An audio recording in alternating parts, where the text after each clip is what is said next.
Hello! Today, I will show you how to use the delay tool in BitFlows to automate actions timely. The delay tool in BitFlows is used to pause the execution of a workflow for a specified time duration.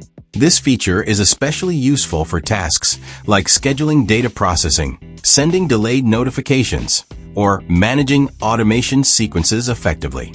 This tutorial, we will explain how to use the delay tool within workflow. We will use BitForm as a trigger and show you how to delay sending your form submission data to Google Sheets. So first, navigate to the Flows page. If you don't have Create any flow yet, simply click on the Create Flow button to create a new flow. Here, enter a name for your flow, then click on the Create button. Congratulations! You have successfully created a new flow.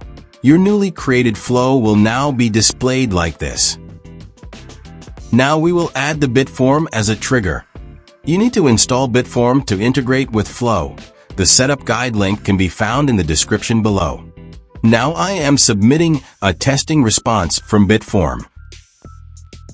After submitting the response will look like this, and those data are available for in the next flow as a variable to map data. Congratulations! You have successfully added a BitForm trigger to your flow. Now go to the Tools section, where you will find different types of tools are available. Now drag and drop the Delay tool into your workflow.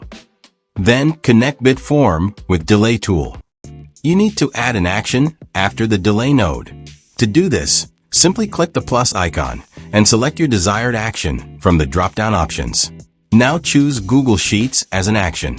How to add Google Sheets as an action to your flow. You will find the Google Sheet Setup Guide link in the description below. Now I am mapping fields from the response to the Google Sheet.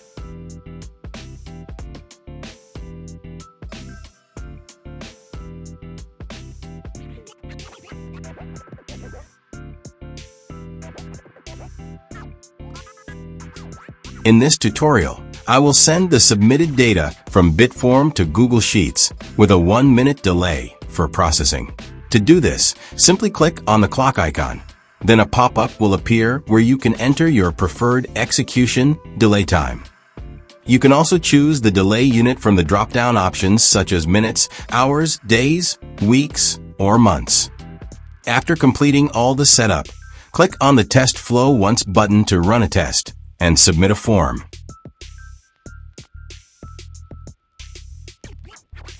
Once your form has been successfully submitted, return to the BitFlow section, then click on the Logs button to view the details.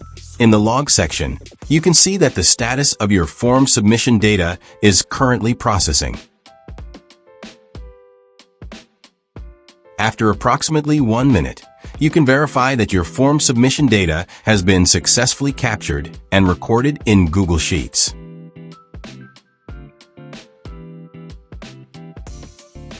Now go to your Google Sheets.